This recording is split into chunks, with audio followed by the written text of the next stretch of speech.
चलिए नमस्कार जी, स्वागत सत्कार अभिनंदन राम राम जय श्री कृष्ण राधे राधे। कैसे हैं आप सभी? आइए, स्वागत है आप सभी का सिद्धार्थ एटेक के इस शानदार डिजिटल रंगमंच पर, जहां पर आप और हम मिलकर के कर रहे हैं एक शानदार परिचर्चा, विशेष तौर पर भारतीय इतिहास के परिप्रेक्ष्य में। मेरे प्यारे साथियों, आज हमें जिस मुद्दे पर बात करनी है वह टॉपिक क्या रहेगा? आज हमारा टॉपिक आपके साथ रहने वाला है सिंधु घाटी सभ्यता। बताएं किस संदर्भ में बात करेंगे? तो याद रखिएगा, हम बात कर रहे हैं सिंधु घाटी सभ्यता के परिप्रेक्ष्य में। क्या ये बात क्लियर हो गई? तो आइए कुछ परिचर्चाएं कर लेते हैं, विशेष तौर पर सिंधु घाटी परिप्रेक्ष्य सभ्यता के संदर्भ में। हम इस विषय पर जानते हैं कि हमारे भारतीय इतिहास में सभ्यता का यह शानदार जो समय रहा, सभ्यता का यह शानदार जो परिवर्तन रहा है, यह हमारे लिए काफी उपयोगी रहा है। भारतीय इतिहास में अगर हम सिंधु घाटी सभ्यता के एक सामान्य परिचय के संदर्भ में बात करते हैं कि सर सिंधु घाटी सभ्यता का एक शानदार परिचय जो है वह कब से कब तक का रहा, तो उसको थोड़ा सा समझिएगा। देखिए, कहा जाता है कि इस सिंधु घाटी सभ्यता का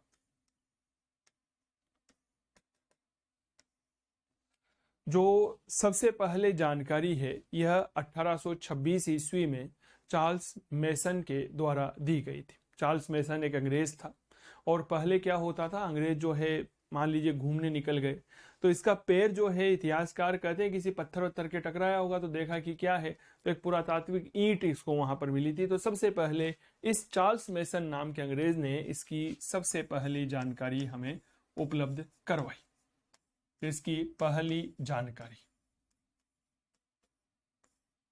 कब मिलती है? 1826 ईस्वी में। किसने दी? तो नाम याद रखिएगा, नाम आता है चार्ल्स मेसन। ठीक है, चार्ल्स मेसन के द्वारा इसकी सबसे पहले जानकारी हमें उपलब्ध करवाई गई सिंधु घाटी सभ्यता की। किसने उपलब्ध करवाई? Charles mason. आपके डायरेक्ट सवाल पूछा जा सकता है प्रारंभिक भर्ती परीक्षा में, किसकी जानकारी हमें किसने उपलब्ध करवाई थी। समय तेजी से बदला। एक रेलवे लाइन बिछाई जा रही थी लाहौर से लेकर कराची तक। अब रेलवे लाइन में आपने देखा होगा कि रेलवे के दोनों पटरियों के बीच में लकड़ी के फंटे लगाए जाते थे पहले, आजकल तो खैर कंक्रीट के बनने लग गए हैं। तो उस समय रेलवे लाइन के बीच में ईंटें लगाने की जरूरत महसूस हुई। तो ईंट लगाने के लिए 1856 में बर्टन ब्रदर्स थे, जेम्स बर्टन और विलियम बर्टन, उन्होंने हड़प्पा का जो टीला था वहां की सारी ईंटें जो है वह ईंटें उन्होंने रेल लाइन में लगा दी, और वह रेल लाइन में लगाने की वजह से हड़प्पा का जो ऐतिहासिक मेरे दोस्त टीला था उसका सत्यानाश कर दिया। तो बात याद रखिएगा, 1856 में घटना कब की है? 1856 ईस्वी की है। दो व्यक्ति हैं बर्टन बंधु। क्या नाम है? तो नाम याद रखिएगा, बर्टन ब्रदर्स है। ठीक है, एक का नाम क्या है? विलियम,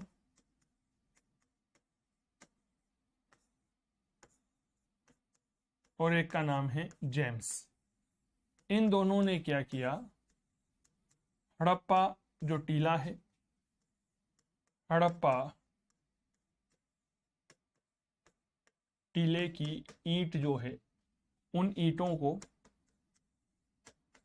को रेलवे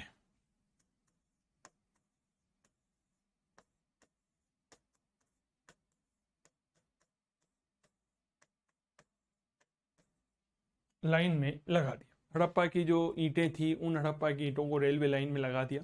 तो इस तरह से हमें सिंधु घाटी सभ्यता के संदर्भ में एक महत्वपूर्ण जानकारी जो मिल सकती थी वह इन बर्टन बंधुओं की वजह से खत्म हो। धीरे धीरे समय तेजी से बदलने लगा। 1921 और 22 में हड़प्पा और मोहनजोदड़ो की खोज होती है, उनकी चर्चा हम आगे बढ़ेंगे अभी थोड़ी देर बाद। और 1924 में एक व्यक्ति था जॉन मार्शल। उस जॉन मार्शल ने सबसे पहले इस सभ्यता को सिंधु घाटी सभ्यता का नाम दिया था। तो अब थोड़ा सा हम इस विस्तृत सभ्यता के नामकरण के बारे में कुछ बातें आप लोगों को रख देते हैं कि सर इतनी बड़ी और विस्तृत सभ्यता जो है इसका नामकरण कैसे हुआ। तो थोड़ा सा उस परिप्रेक्ष्य में इतिहास के अध्ययन को समझने की कोशिश करिएगा। देखिए, कहा जाता है सर्वप्रथम जॉन मार्शल ने इसे क्या नाम दिया? तो इसे नाम दिया सिंधु घाटी सभ्यता। क्या नाम दिया? तो याद रखिएगा सिंधु घाटी सभ्यता। किसने नाम दिया? जॉन मार्शल ने नाम दिया। याद रखिएगा सिंधु घाटी सभ्यता के लिए हम बार बार जो है आईवीसी शब्द का प्रयोग करेंगे, that is Indus valley civilization. क्या ये बात क्लियर हो गई? दूसरा मैं बात करता हूं कि यहां पर लिपि तो है, यानी कि लिखा गया है, लेकिन उस लिपि को अभी तक पढ़ा नहीं जा सका है, इसीलिए इसे क्या कहते हैं? तो याद रखेंगे आद्य ऐतिहासिक सभ्यता। यह प्रश्न हमसे कई बार पूछा जाता है कि बताइए सिंधु घाटी सभ्यता में लिपि तो है, लेकिन उस लिपि को जो है अभी तक पढ़ा नहीं जा सका है, तो इसे क्या कहा जाता है? तो याद रखिएगा इसे कहा जाता है आद्य ऐतिहासिक सभ्यता। यहां पर तांबा और टीन दो धातुएं थी, इन दोनों को मिलाकर के कांसा बनाया गया, इसीलिए इस सभ्यता को हम क्या नाम देते हैं? इस सभ्यता को हम कहते हैं कांस्य युगीन सभ्यता। बताएं क्या नाम देते हैं? इस सभ्यता को नामकरण करते हैं कांस्य युगीन सभ्यता, क्योंकि यहां पर क्या हुआ? कांस्य नाम की एक नई धातु का प्रयोग किया गया था। क्लियर हो गई? इसके जो महत्वपूर्ण स्थल है वो हमें सिंधु नदी के किनारे तो मिले ही सही, लेकिन सरस्वती नदी के किनारे भी यह फैली हुई है। ठीक है, इसीलिए इस सभ्यता को क्या नाम देते हैं? तो याद रखिएगा इसे नाम दिया जाता है सिंधु सरस्वती सभ्यता।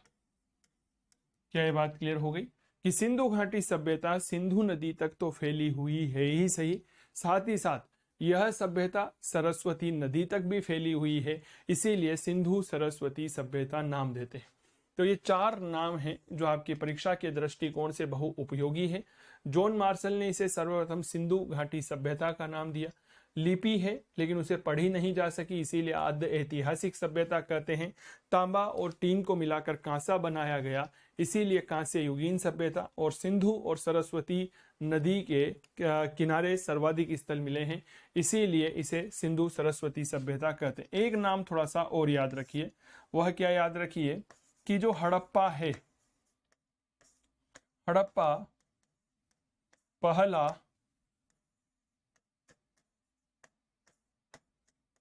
खोजा गया स्थल है। ठीक है, और इसीलिए इसे क्या कहते हैं? इसीलिए इसे हड़प्पा सभ्यता भी कहते हैं। क्या ये बात क्लियर हो गई? हड़प्पा जो है पहली बार खोजा गया है, इसीलिए इसे क्या कहते हैं? हड़प्पा सभ्यता। और यह हमारे इतिहास की एक बहुत अच्छी विशेषता है। क्या विशेषता है? कि जो पहली बार स्थल खोजा जाता है उसी के नाम पर इसका नामकरण कर दिया जाता है। क्लियर हो गई? चलिए बहुत बढ़िया। तो ये कुछ नाम याद रखिएगा। जॉन मार्शल ने सिंधु घाटी सभ्यता कहा, लिपि है पर पढ़ी नहीं गई है, इसीलिए आद्य ऐतिहासिक सभ्यता। तांबा टीन को मिलाकर कांसा बनाया गया, इसीलिए कांस्य युगीन सभ्यता कहलाई। सिंधु और सरस्वती नदी के किनारे है, इसीलिए सिंधु सरस्वती सभ्यता। हड़प्पा खोजा गया पहला स्थल है, इसीलिए इसे हड़प्पा सभ्यता कहते हैं। ठीक है, अब हम बात कर लेते हैं कि सर ये जो सभ्यता है यह कहां कहां फैली हुई है। ठीक है, यह भी जानना हमारे लिए बेहद उपयोगी है। तो कहा जाता है कि सिंधु घाटी सभ्यता जो है लगभग 12,99,400 वर्ग किलोमीटर, यानी कि मोटा मोटी 13 लाख वर्ग किलोमीटर में भारत, पाकिस्तान और अफगानिस्तान तक विस्तृत मानी जाती है।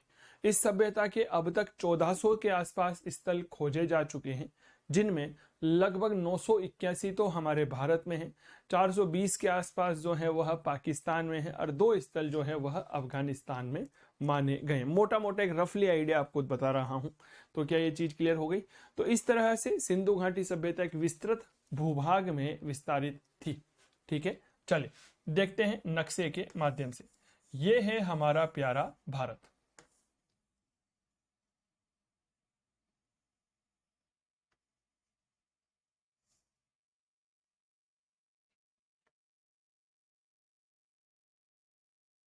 क्लियर हो गई? बहुत बढ़िया।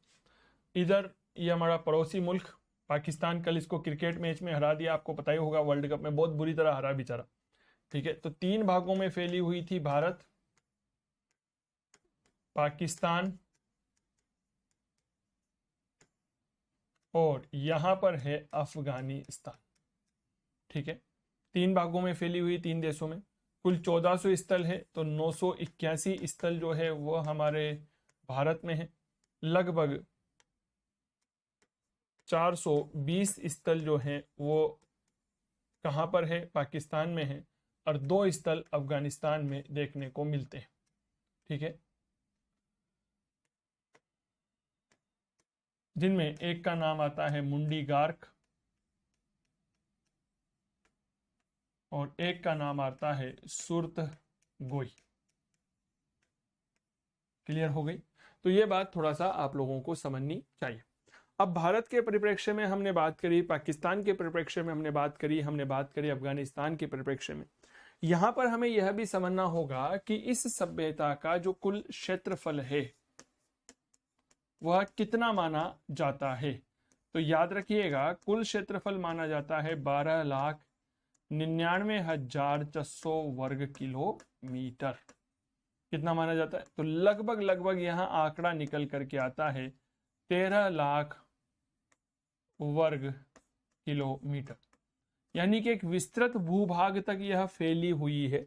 और अभी भी सिंधु घाटी सभ्यता की खोज हो रही है, यानी कि इसकी निरंतर जो है वह प्रक्रियाएं चल रही है। क्या ये बात क्लियर हो गई? इस बात को बहुत अच्छे से समझे। अब एक सवाल आता है कि सर सिंधु घाटी सभ्यता के संदर्भ में ये तो हो गया, लेकिन कभी कभी हमारे आरएस के पेपर में क्या पूछ लिया जाता है कि सर बताइए सिंधु घाटी सभ्यता का सबसे उत्तरी बिंदु कौन सा है, दक्षिणी कौन सा है, पूर्वी कौन सा है, पश्चिमी कौन सा है। तो ये आपको चीजों को याद रखना चाहिए। आइए इसके बारे में भी बात करते। देखिएगा, जब हम सिंधु घाटी सभ्यता की दिशाओं के परिप्रेक्ष्य में अगर मैं बात करूं कि यह मान लीजिए उत्तर दिशा है, इसी तरह ये हमारी एक दक्षिण दिशा है, यहीं पर हमारी पूर्वी दिशा है, और पश्चिमी बिंदु अपेक्षाकृत थोड़ी दूर पड़ता है, तो यहां पर आ जाती है हमारी पश्चिम दिशा। देखिए, सबसे उत्तरी बिंदु जो है यह आपके मांदा है। कहां है? जम्मू कश्मीर में। जिला याद रखिएगा अखनूर है, और चेनाब नदी है। नदी कौन सी है? तो याद रखिएगा डेट इज चेनाब नदी है। ठीक है, पूर्वी बिंदु जो है यह हमारे आलमगीरपुर है। ये कहां है? उत्तर प्रदेश में।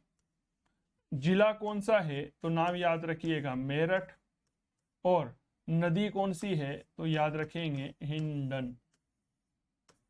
कौन सी नदी है? हिंडन नदी। क्या ये बात क्लियर हो गई? अगर मैं इसके दक्षिणी बिंदु की बात करता हूं तो दक्षिणी बिंदु हमारा है दायमाबाद। कहां है? महाराष्ट्र में है। महाराष्ट्र में अहमदनगर करके एक जिला आता है, यहां पर परवरा नदी के किनारे पर है। क्लियर हो गई? चले, अगर मैं पश्चिमी बिंदु की बात करता हूं तो पश्चिमी बिंदु आता है सुथ कांगेडोर।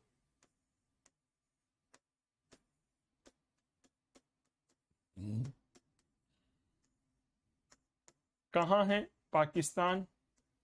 और नदी कौन सी है? तो याद रखिएगा डेट इज दाश्क नदी। तो इस तरह से यह विस्तारित है। अब यहां पर जो बातें आपको समझनी चाहिए, या जो बात आपकी परीक्षा के दृष्टिकोण से बहु उपयोगी बनती है, वह महत्वपूर्ण परिचर्चा यही है कि साहब सिंधु घाटी सभ्यता का सबसे उत्तरी बिंदु कौन सा है। हमारे पास जवाब निकल करके आता है कि सर यह मांदा है। ठीक है, दक्षिणी कौन सा है? दायमाबाद है। पूर्वी कौन सा? आलमगीरपुर है। और पश्चिमी कौन सा है? सुत कांगेडोर है। अब जब हम इस बिंदु को देखते हैं तो इनका मिलान करिए थोड़ा सा, शायद आप कुछ बातों को देख सकते हैं।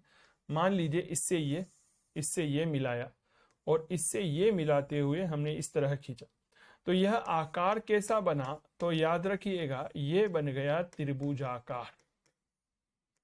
यानी कि सिंधु घाटी सभ्यता की जो आकृति है वह कैसी है? तो याद रखिएगा वह आकृति त्रिभुजाकार है। कौन सी है भैया? त्रिभुजाकार आकृति मानी गई है। लिख लो कि सिंधु घाटी सभ्यता की, आप साथ में लिख रहे होंगे, मैं ऐसा मान के चलता हूं कि सिंधु घाटी सभ्यता की जो आकृति है वह आकृति त्रिभुजाकार मानी गई है। क्लियर हो गई। सबसे उत्तरी बिंदु मांदा है, पूर्वी आलमगीरपुर है, ठीक है, दक्षिणी दायमाबाद है और पश्चिमी जो है वह सुतकांगे डोर है।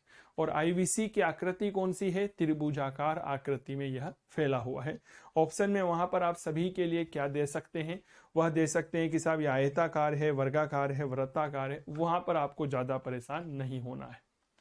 समझ में आ गई? चलिए बात करते हैं सर, जब इतनी विस्तृत सभ्यता थी तो इस सभ्यता के निर्माता कौन थे? भाई साहब निर्माताओं के बारे में बड़ा विवाद है, लेकिन आपको केवल एक प्रशासनिक सेवा भर्ती परीक्षा का एग्जाम पास करना है, कोई इतिहासकार नहीं बनना है।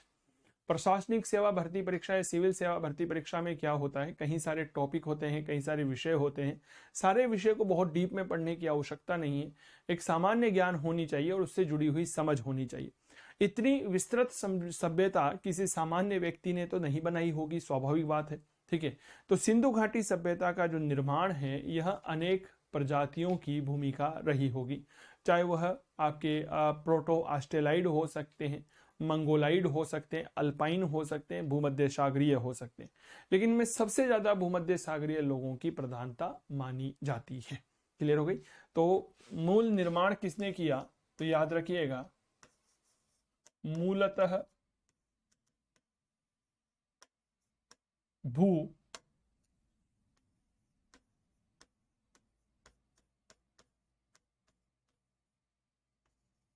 भूमध्य सागरीय लोग, ठीक है, लेकिन 4 प्रजातियों की प्रधानता थी। कितनी प्रजातियां? 4। जैसे नंबर 1 प्रोटो ऑस्ट्रेलाइड, ठीक है। नंबर 2 मंगोलाइड, ठीक है। मंगोल किस्म के लोग आपने जरूर सुने होंगे। एक होते हैं अल्पाइन,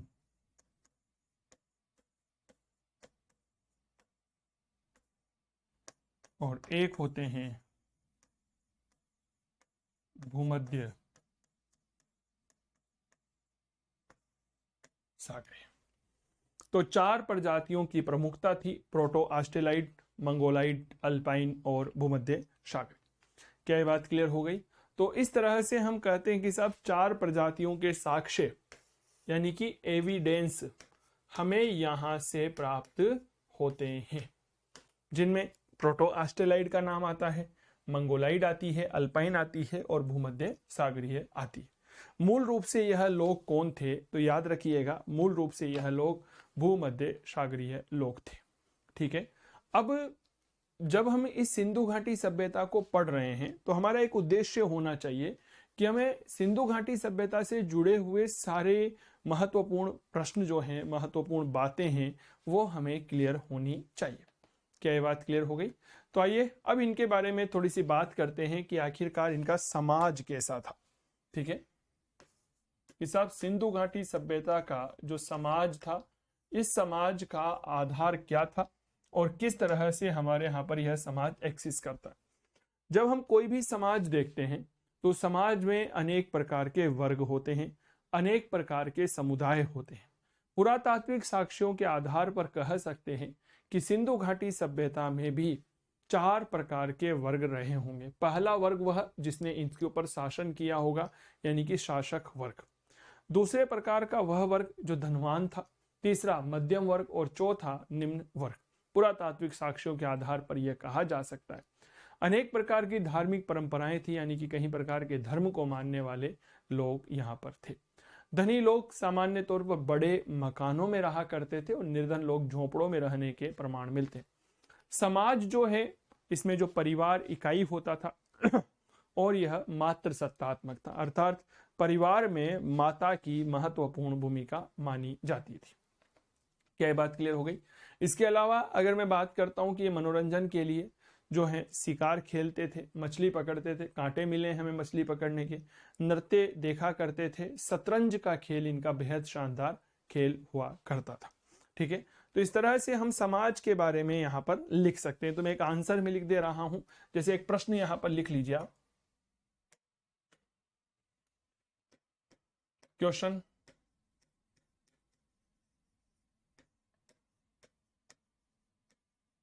सिंधु सभ्यता का समाज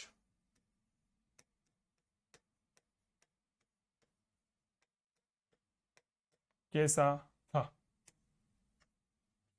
ठीक है, तो अब इसमें हम लिखते हैं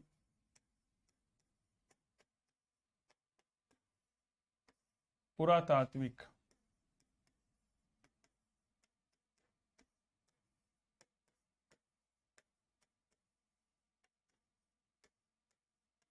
साक्ष्यों के आधार पर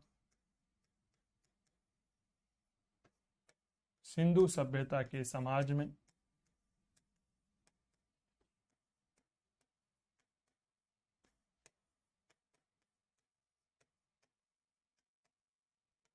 अनेक वर्ग व विभिन्न धार्मिक विचार वाले लोग रहते थे।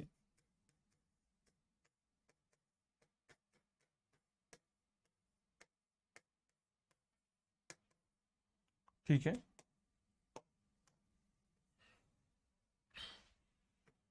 अनेक वर्ग थे और विभिन्न धार्मिक विचार वाले लोग यहाँ पर रहा करते थे।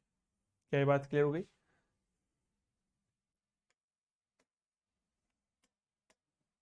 मातृ देवी की प्रधानता, मातृ देवी की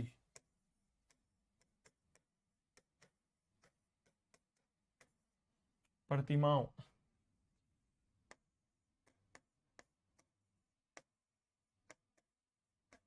की प्रधानता यह सिद्ध करती है कि यह सिद्ध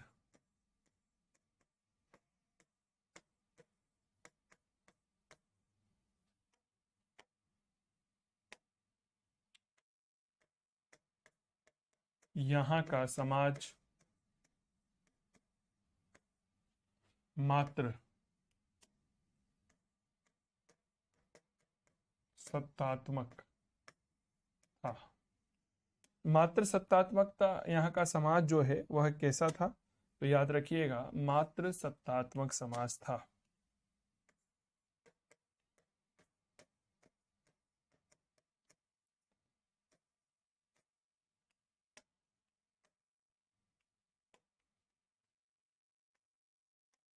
था। क्या बात क्लियर हो गई कि समाज कैसा था? मात्र सत्तात्मक समाज था, अर्थात समाज में माता को प्रधानता दी जाती थी। समझ में आ गई बात? ये बात बिल्कुल याद रखिएगा, ये महत्वपूर्ण बिंदु हमारे यहाँ पर बन जाता है मनोरंजन के साधनों में।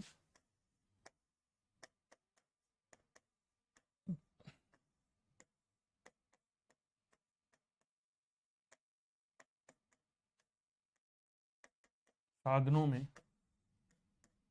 शिकार खेलना,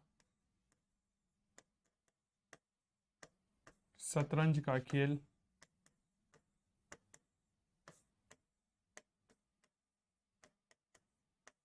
नृत्य,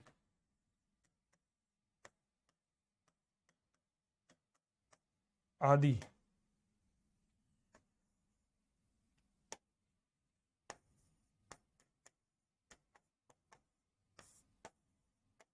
शामिल थे। बस इस तरह से हम 50 शब्दों में हमारी बात को रख सकते हैं, और यह जो 50 शब्दों में हम हमारी बात रखते हैं उसका एक सटीक तरीका यही होता है। क्या बात क्लियर हो गई? तो सभ्यता में समाज में मूलभूत तत्व थे जो सामाजिक संरचना को एक विशिष्टता प्रदान करते हैं। इस प्रकार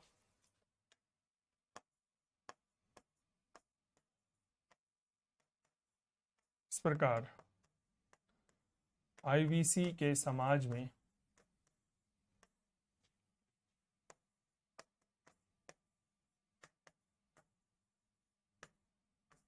मूलभूत तत्व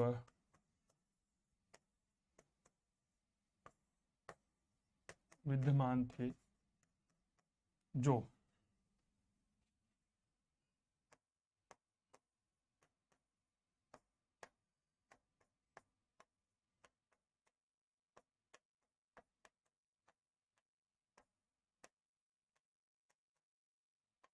समाज को विशिष्टता प्रदान करते। इस तरह से हम एक सटीक आंसर लिख सकते हैं। एक बार आप इस उत्तर को देखिए और उत्तर को देखने के बाद आप अनुमान लगाइए कि आखिरकार हमारा जो उत्तर लेखन का तरीका होता है वह कैसा होता है।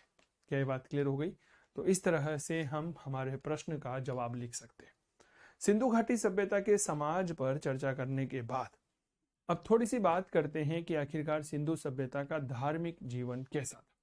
कहा जाता है कि सिंधु घाटी सभ्यता का धर्म प्रकृति पूजा पर आधारित था, जहां पर मातृ देवी की पूजा की जाती थी। ठीक है। हड़प्पा में स्वास्तिक के पूजन का भी प्रमाण मिलता है। यहाँ पर सूर्य पूजा होती थी। यहाँ पर वृक्ष में पीपल की पूजा की जाती थी। पशु में एक सींग वाले पशु यानी कि कुबड़ वाला पशु यानी कि बैल की पूजा किए जाने का भी प्रमाण मिलता है। पत्थर निर्मित लिंग और योनि की पूजा किए जाने का प्रमाण मिलता है, जो एक प्रकार से पुनर्उत्पादकता का परिणाम है। पुनर्उत्पादकता का परिणाम क्या होता है? रिप्रोडक्शन। कि यहाँ पर लोग जो हैं फिर से एक जन्म को महत्व दिया करते थे। लिंग क्या है? लिंग एक मानव का परिचायक है, एक नर का परिचायक है। और योनि क्या है? एक नारी की परिचायक। और दोनों के सम्मिलन से एक नवीन जन्म होता है, नवीन जीव पैदा होता है। तो इस प्रकार हम कह सकते हैं ये पुनर्जन्म में विश्वास करते थे। मोहनजोदड़ो से एक पशुपति शिव की मोहर मिली है। उस पशुपति शिव की मोहर को जॉन मार्शल ने आदि शिव कहकर संबोधित किया है। उसमें 5 प्रकार के कुल 6 जानवर है। भैंसा है, गेंडा है, हाथी है, बाघ है और 2 हिरण है। तो ये तथ्य जो हैं परीक्षा के पॉइंट ऑफ व्यू से हमारे लिए काफी महत्वपूर्ण बनते हैं कि हमें सिंधु घाटी सभ्यता के धार्मिक जीवन से क्या क्या प्रमाण मिलता है। क्लियर हो गई? तो याद रखिएगा, महत्वपूर्ण क्या है? महत्वपूर्ण है सिंधु घाटी सभ्यता का धर्म। कैसा था यहाँ का धर्म? थोड़ा सा इस बात को समझिएगा। धर्म मूल रूप से आईवीसी का धर्म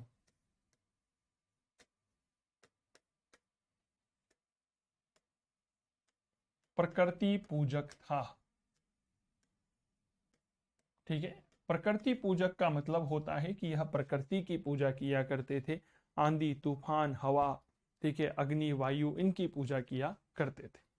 मातृ देवी की पूजा किया करते थे, ये मैंने पहले भी लिखा दिया। मातृ देवी की पूजा, ठीक है। लिंग योनि की पूजा,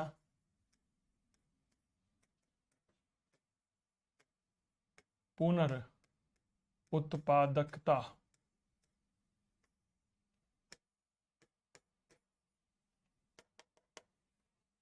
पुनर्उत्पादकता का प्रतीक। ठीक है कि भाई लिंग और योनि की जो आप पूजा करते हैं यह पुनर्उत्पादकता का प्रतीक मानी गई है। यह सूर्य पूजा, पीपल के वृक्ष की पूजा,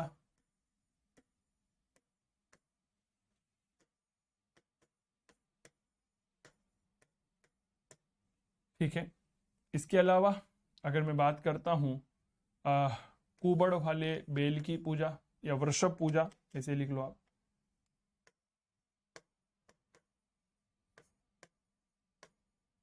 वृषभ पूजा। इसके अलावा एक श्रृंगी पशु की पूजा यानी कि गेंडा, एक श्रृंगी पशु की पूजा,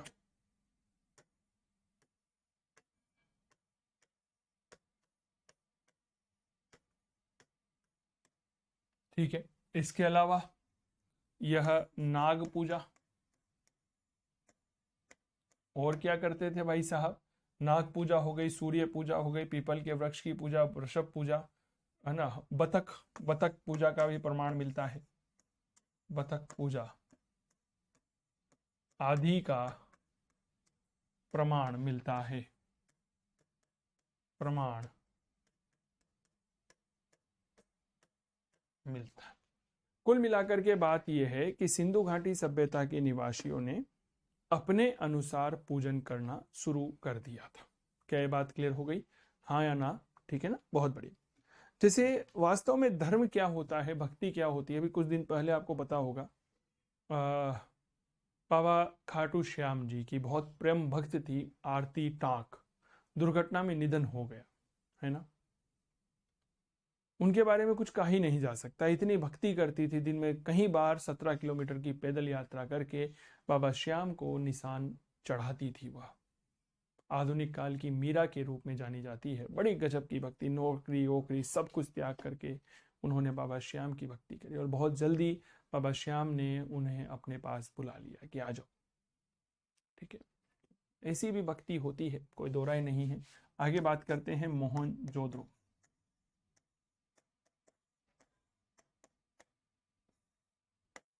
मोहनजोदड़ो से क्या प्राप्त हुआ है? तो याद रखिएगा, पशुपति शिव की मोहर प्राप्त हुई है।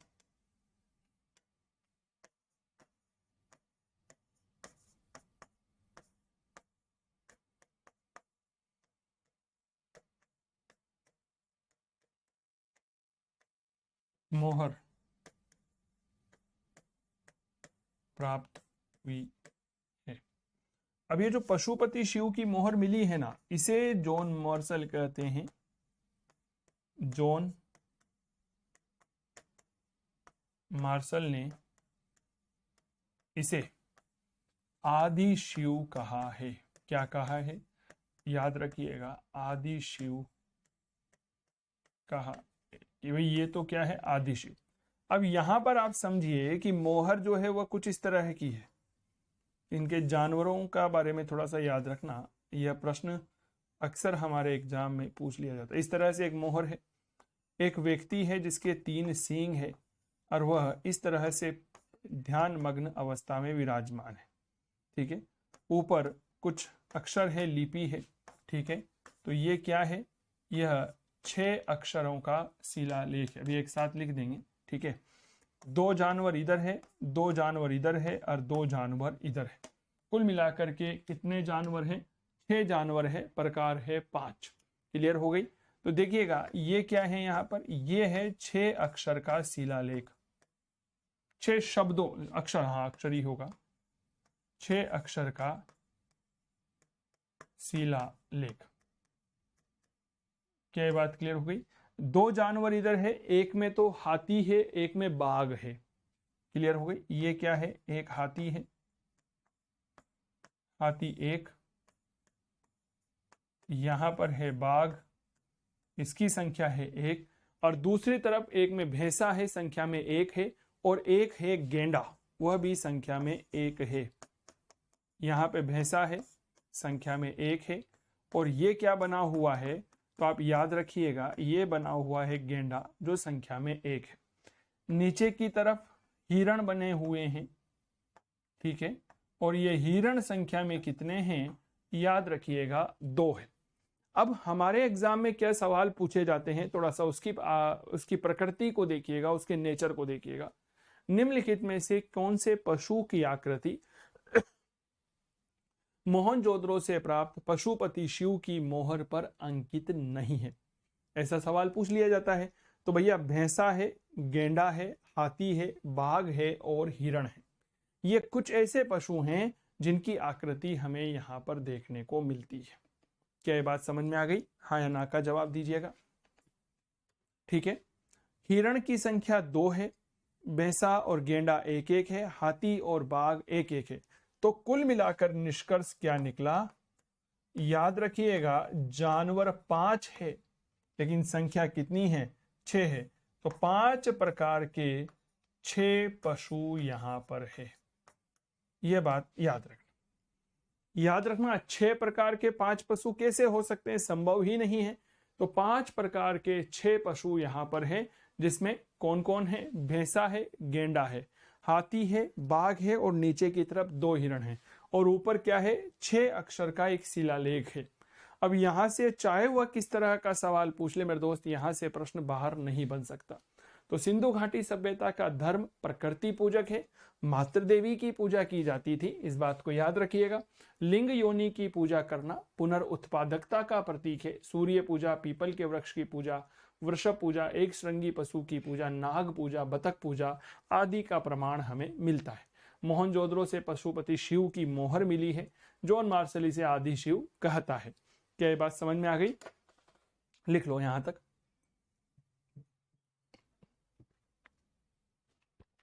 चलिए अब हम बात करते हैं सिंधु घाटी सभ्यता का नगरीकरण, urbanisation of Indus valley civilisation. कहा जाता है कि जो सिंधु घाटी सभ्यता है यह विश्व के इतिहास का पहला नगरीकरण माना जाता है। नगरीकरण की सबसे बड़ी विशेषता क्या थी? उन्नत जल निकास व्यवस्था। शानदार ड्रेनेज सिस्टम यहाँ पर बना हुआ था, इसलिए सड़कों पर किसी भी प्रकार के गंदा पानी नहीं फैलता था। नगर नियोजन ग्रिड पद्धति पर आधारित था, जाल पद्धति जिसे कहते हैं। सड़कें लंबी और चौड़ी बनाई गई थी। नगर 2 भागों में बांटा गया था। तो देखिएगा क्या कहा गया है, विश्व का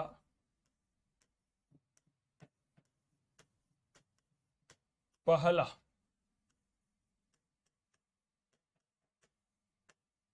नगरीकरण था। ठीक है, इस नगरीकरण की विशेषता क्या है?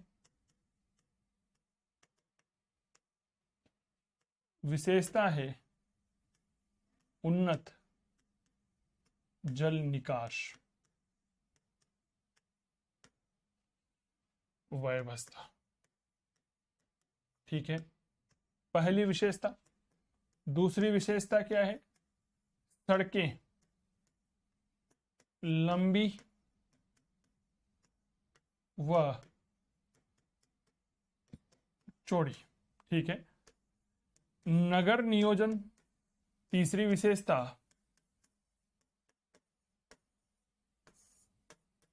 ग्रिड या चौपड़ या जाल पद्धति पर। और एक विशेषता और, नगर 2 भागों में विभाजित, डिवाइड इन 2 पार्ट्स। 2 भागों में यह बटा हुआ था।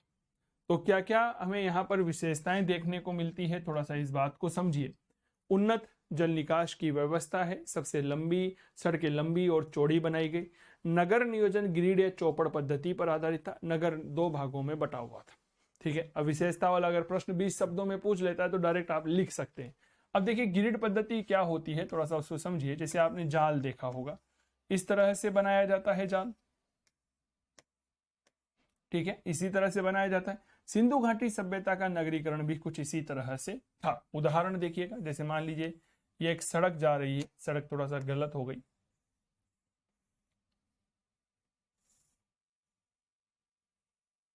इस तरह से। तो ये दूसरी सड़क इस तरह से जा रही है यहां पर। इसके ही समानांतर हमने एक और सड़क का निर्माण कर दिया। मतलब कुल मिलाकर के बात यह है जी कि सड़कें जो है वह कहीं पर भी घुमावदार नहीं है, सीधी सड़कें बनाई गई। अब जयपुर में जाइए, पुराने जयपुर में आप जाइए, जिसे सीटी कहते हैं, जो यूनेस्को की विश्व धरोहर सूची में शामिल है, वहां पर आपको सड़कें कैसी मिलेगी? बिल्कुल लंबी मिलेगी, चौड़ी मिलेगी। एम आई राइट और रॉन्ग? घुमाव नहीं है ज्यादा।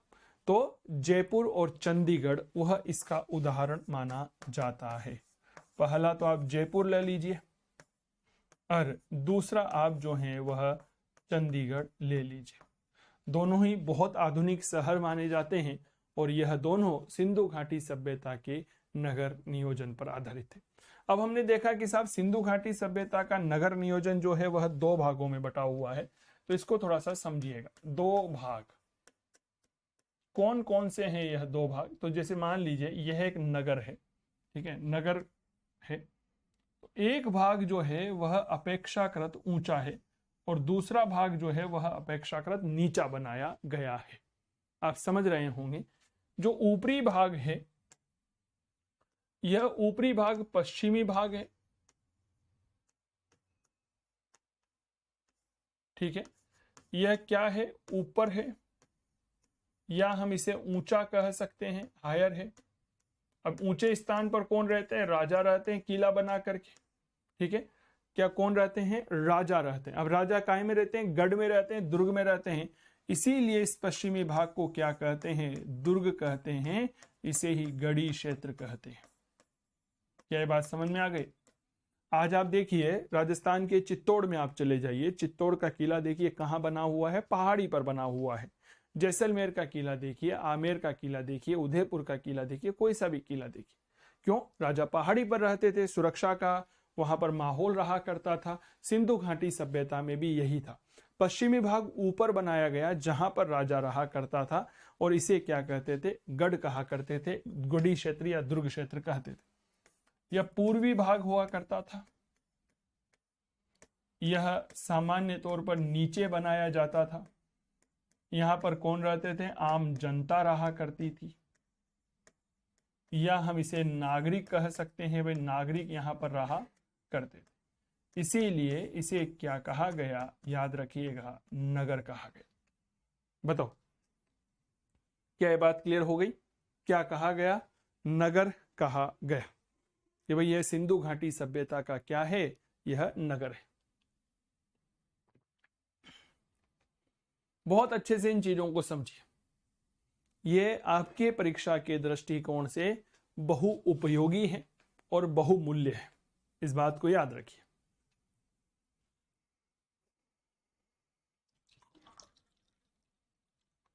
चलिए आगे बढ़ते हैं। मैंने अभी जब आपके समक्ष सिंधु घाटी सभ्यता के बारे में कुछ बातें लिखी तो मैंने कहा कि साहब सिंधु घाटी सभ्यता में लिपि है, लेकिन दुर्भाग्य की बात यह है कि इस लिपि को आज दिन तक पढ़ा नहीं गया। अरे भाई जब पढ़ा ही नहीं गया है तो फिर क्या है, तो इसको जरूर याद रखिएगा। सिंधु घाटी सभ्यता की लिपि के बारे में दो बात जो विशेष तौर पर आपके साथ करनी है, तो उसको समझिए।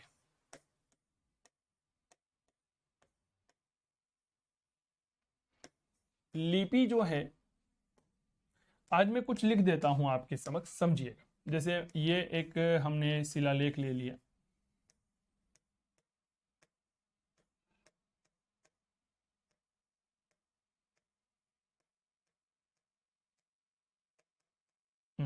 बताओ क्या लिखा हुआ है।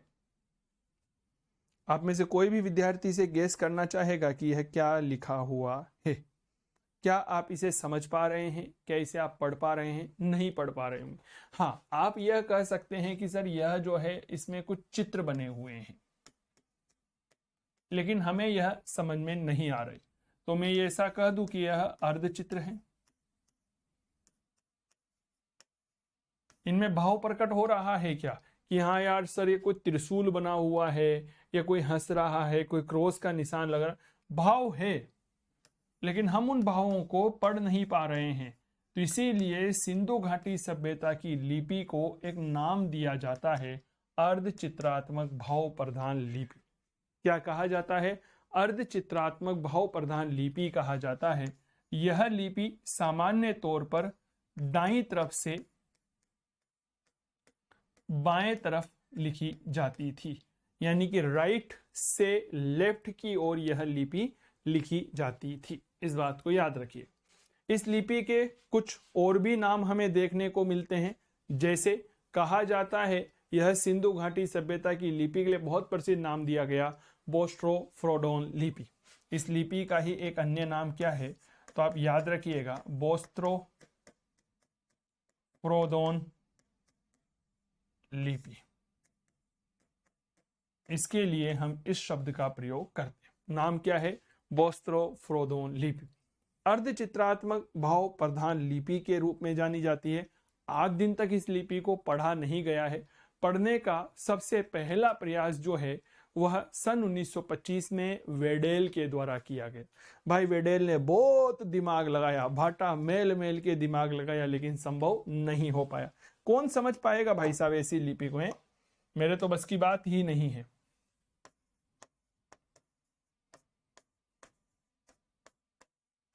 पढ़ने का पहला प्रयास कब किया गया? 1925 में। किसने किया? ए वेडेल ने किया। लेकिन ये भाई क्या रहा? असफल रहा। आज दिन तक ही नहीं पढ़ पाया। मैंने तो बहुत बोला पढ़ ले पढ़ ले पढ़ ले, पर नहीं मानता मेरी बात। अब मैं क्या कर सकता? क्या ये बात क्लियर हो गई? लिख लो।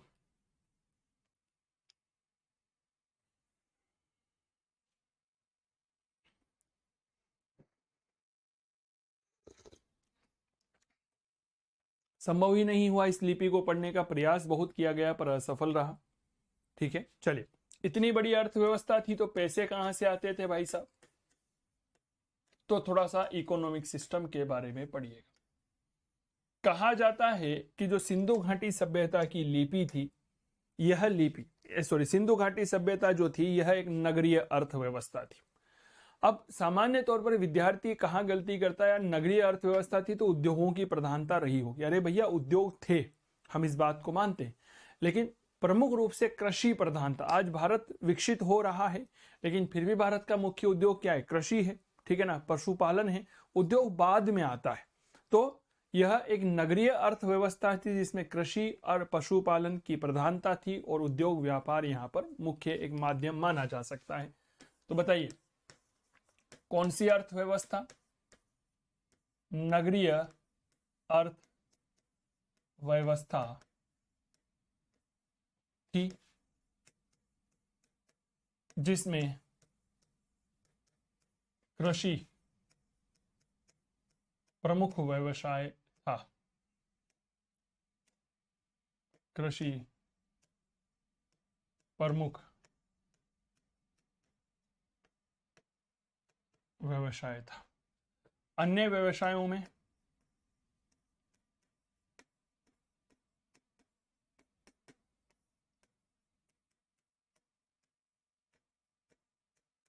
पशुपालन,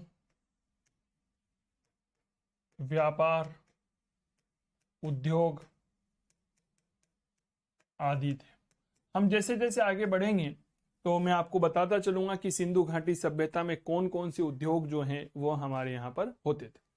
कृषि में मुख्य रूप से गेहूं, जौ, बाजरा, चावल आदि की कृषि यहाँ पर की जाती थी। प्रमुख फसलें कौन कौन सी थी?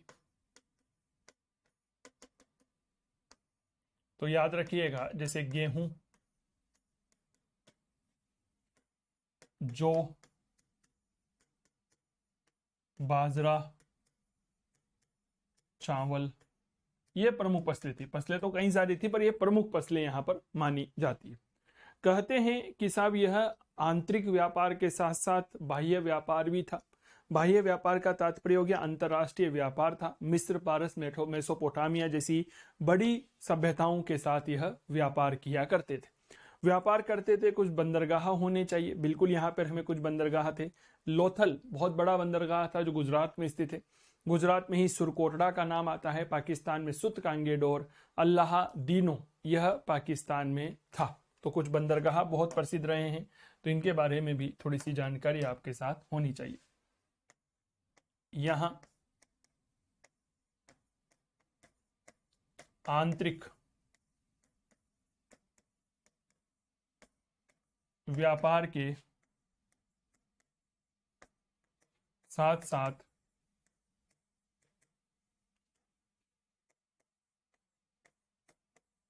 बाह्य व्यापार भी था। बाह्य व्यापार भी होता था। यह बाह्य व्यापार का मतलब हो गया अंतरराष्ट्रीय व्यापार। अब यह अंतरराष्ट्रीय व्यापार किसके साथ करते थे? तो भैया याद रखना, फारस के साथ, मेसोपोटामिया के साथ,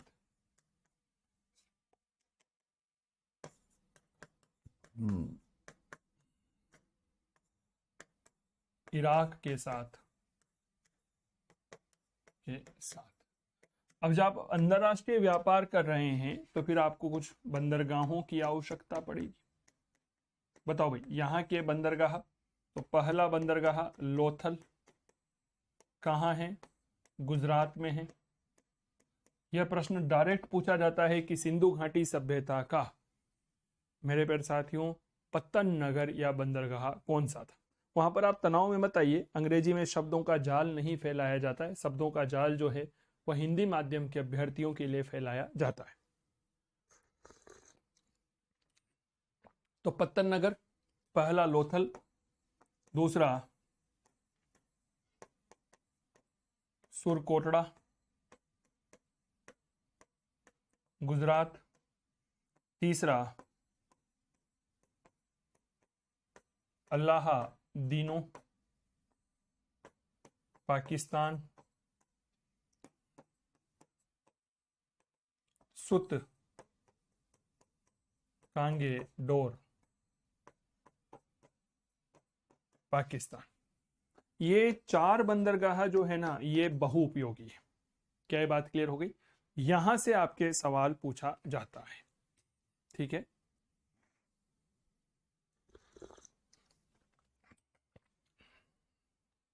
ठीक है, सामान्यतया हमें सिंधु घाटी सभ्यता के किसी भी स्थल से किसी भी प्रकार का कोई धातु का सिक्का नहीं मिला। अब एक बार कल्पना करें, जब हमें धातु का सिक्का नहीं मिला है तो हम क्या कहेंगे कि साहब यहां पर फिर व्यापार कैसे हुआ करता था? तो व्यापार हुआ करता था वस्तु विनिमय की पद्धति पर।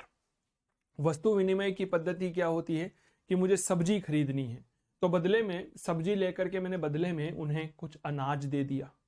समझ में आ गया? यानी कि एक वस्तु के बदले दूसरी वस्तु ले लेना, इसे हम क्या कहते हैं? वस्तु विनिमय की पद्धति कहते हैं। पहले गांव में नहीं आते थे ऐसे सब्जी बेचने के लिए, सब्जी ले ली अपने, गेहूं दे दिए, कप ले लिया अपने, गेहूं दे दिया। आइसक्रीम वाला भी गेहूं लिया करता था पहले, मुझे याद है जब हमारे गांव में बचपन में जब हम आइसक्रीम खाया करते थे तो उसको एक मुट्ठी गेहूं दे दिया करते थे, है ना, ऐसे दे दिया। अब समझते नहीं थे तो बहुत सारे भर के ले जाया करते थे, मम्मी डांटती थी, इतने सारे थोड़ी देते हैं, तो पूरा खानदान जीम ले हुआ आइसक्रीम। मन की मम्मी कितने देने बता दिया करते, एक कटोरी पिक्स कर दी थी, वो कटोरी ले जाते थे और गेहूं लेकर के आ जाया करते थे, तो ये एक सामान्य होता था, ठीक है। तो अगली लाइन लिखिएगा, आईवीसी से धातु के सिक्के, मेटल कॉइन, सिक्के प्राप्त नहीं हुए हैं, धातु के सिक्के प्राप्त नहीं हुए हैं, अतः माना जा सकता है कि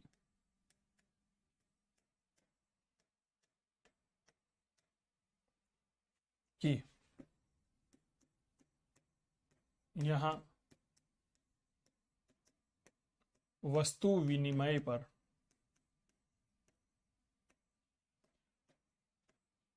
वस्तु विनिमय के आधार पर वस्तु विनिमय के आधार पर व्यापार होता था। ये लाइन याद रखना, ठीक है ना। आपके मेंस में पूछा जा सकता है कि बताइए इस बात का क्या प्रमाण है कि यहां पर वस्तु विनिमय के आधार पर व्यापार हुआ करता था। तो याद रखिएगा, धातु के सिक्के नहीं मिले हैं। क्लियर?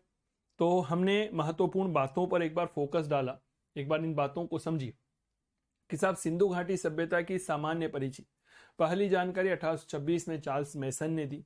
1856 में बर्टन बंधु जो थे, जिनमें विलियम बर्टन, जेम्स बर्टन का नाम आता है, इन्होंने हड़प्पा के टीले की जो ईंटें थी इन्हें रेलवे लाइन में लगा दिया था। नामकरण जॉन मार्शल ने सिंधु घाटी सभ्यता कहा। लिपि है लेकिन पढ़ा नहीं जा सका, इसीलिए आध ऐतिहासिक सभ्यता। तांबा और टीन को मिलाकर हमने कांसा बनाया था। बताओ क्या बनाया था?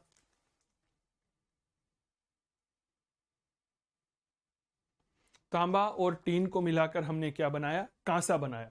तो इसीलिए हमने क्या नाम दिया? कांस्य युगीन सभ्यता। यह प्रश्न डायरेक्ट पूछा जाता है।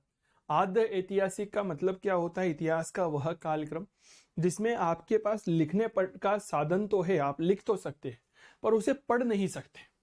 यह सबसे बड़ी, हम कौन से काल में जी रहे? हम जी रहे ऐतिहासिक काल में। यह जो लिखा हुआ है यह आपके समझने में आ रहा है, नहीं आ रहा? आप कहोगे बिल्कुल सर समझने में आ रहा है, आप इसे पढ़ पा रहे हैं, बिल्कुल पढ़ पा रहे हैं, तो भैया ये है ऐतिहासिक काल, इसे हिस्टोरिक पीरियड। क्लियर? चलिए, सिंधु सरस्वती जो हैं इन नदियों के किनारे पर इसके स्थल प्राप्त हुए, इसीलिए सिंधु सरस्वती सभ्यता। हड़प्पा पहला खोजा गया स्थल है, इसीलिए इसे हड़प्पा सभ्यता का नाम देते। इसका विस्तार जो है लगभग 12,99,600 वर्ग किलोमीटर में है, 13 लाख वर्ग किलोमीटर है। भारत, पाकिस्तान और अफगानिस्तान में है। 2 स्थल इसके अफगानिस्तान में, मुंडीगार्क और सुरतोगोई, बाकी भारत और मेरे दोस्त पाकिस्तान में है। इसका ये चीजें याद रखना, ये डायरेक्ट सवाल पूछा जाता है, इनसे आपके सुमेलित करने वाले सवाल पूछ ले जाते हैं। उत्तर में कौन सा स्थल है? मांदा, जम्मू कश्मीर के अखनूर जिले में चिनाब नदी के किनारे है। दक्षिण में दायमाबाद है, महाराष्ट्र के अहमदनगर में परवरा नदी के किनारे। पूर्व में आलमगीरपुर है, उत्तर प्रदेश के मेरठ में हिंडन नदी के किनारे है। और सुतकांगे डोर पश्चिमी स्थल है, पाकिस्तान में दाश्क नदी के किनारे। भूमध्य सागरीय लोगों ने निर्माण किया। 4 प्रजातियों के साक्ष्य मिलते हैं, प्रोटो ऑस्ट्रेलाइड, मंगोलाइड, अल्पाइन और भूमध्य सागरीय। सिंधु घाटी सभ्यता का समाज के साथ हमने एक जवाब आपके बीच में रखा, यह एक मौलिक उत्तर होता है। It's ideal answer for all of you. आपको इस पैटर्न को फॉलो करना चाहिए, विशेष तौर पर अगर आप 50 शब्दों में आंसर लिखते हैं तो। क्लियर हो गई? चलो सर, इसके बाद धर्म कैसा था? प्रकृति पूजक, मातृ देवी की पूजा करते थे। लिंग योनि की पूजा पुनरुत्पादकता का प्रतीक है। सूर्य पूजा, पीपल के वृक्ष की पूजा, वृषभ पूजा, एक श्रृंगी पशु, नाग पूजा, बतख पूजा, इनकी पूजा किया। अब कैसे प्रश्न पूछेंगे बताओ? सिंधु घाटी सभ्यता में किस पक्षी की पूजा की जाती थी? अब वहां पर आप कंफ्यूज हो जाते हो, बताओ मोर आएगा, बतख आएगा, कौवा आएगा, तोता आएगा? भैया बतख आएगा। यह सवाल यूपीएससी ने भी पूछा है। मोहनजोदड़ो से पशुपति शिव की मोहर मिली है। पशुपति शिव की मोहर को जॉन मार्शल ने आदि शिव कहा है। क्लियर? 6 अक्षर का शिलालेख है, 5 प्रकार के 6 जानवर हैं। हाथी एक है, बाघ 2 है, हिरण के 2 हैं, भैंसा 1 है और मेरे दोस्त गेंडा 1 है। नगरीकरण, विश्व का पहला नगरीकरण। विशेषता, उन्नत जल निकास की व्यवस्था है। सड़कें लंबी और चौड़ी है। नगर नियोजन ग्रिड या चौपड़ या जाल पद्धति पर आधारित। नगर 2 भागों में बटा हुआ है, जयपुर और चंडीगढ़। क्लियर हो गई? नहीं सॉरी, ये उदाहरण है नगरीकरण के, ठीक है ना। 2 भाग, पश्चिम भाग ऊंचा है, राजा रहा करता था, दुर्ग या गढ़ी क्षेत्र कहलाया। पूर्वी भाग नीचे है, आम जनता, नागरिक, इसमें नगर कहते हैं। लिपि अर्धचित्रात्मक भाव प्रधान लिपि है, दाएं से बाएं लिखी जाती है, इसे बोस्ट्रोफ्रोदोन लिपि कहते हैं। पढ़ने का पहला प्रयास 1925 में किया अलेक्जेंडर वेडेल ने, पर असफल रहा। अर्थव्यवस्था नगरीय अर्थव्यवस्था है। कृषि प्रमुख व्यवसाय था, अन्य व्यवसाय में पशुपालन, व्यापार, उद्योग आदि थे। प्रमुख फसलों में गेहूं, जौ, बाजरा, चावल हम यहाँ पर देखते हैं। यहाँ आंतरिक व्यापार के साथ साथ बाह्य व्यापार भी हुआ करता था। अंतर्राष्ट्रीय व्यापार था, पारस, मेसोपोटामिया, इराक के साथ होता था। कुछ बंदरगाह है, लोथर, सुतकोटड़ा, अल्लादीनो और सुतकांगे डोर। धातु के सिक्के नहीं मिले हैं, जो इस बात का प्रमाण है कि सिंधु घाटी सभ्यता के लोग वस्तु विनिमय पर व्यापार करते थे। तो ये थी आज की क्लास। कल हम सिंधु घाटी सभ्यता के प्रमुख स्थलों पर चर्चा करके इस क्लास की आगे बढ़ाएंगे। अपना ध्यान रखिए, स्वस्थ रहिए, मस्त रहिए, तंदुरुस्त रहिए और हमसे जुड़िए सिद्धार्थ एडटेक के यूट्यूब चैनल पर। सिद्धार्थ एडटेक का mobile application Google play store से आज ही डाउनलोड करिए, जहां पर शानदार कोर्स आपके लिए लाइव है। इस सब जुड़े रहिए, बने रहिए सिद्धार्थ एडटेक पर। मेरा नाम चंदू जैन है। जय हिंद, जय भारत, नमस्कार, thank you so much, bye.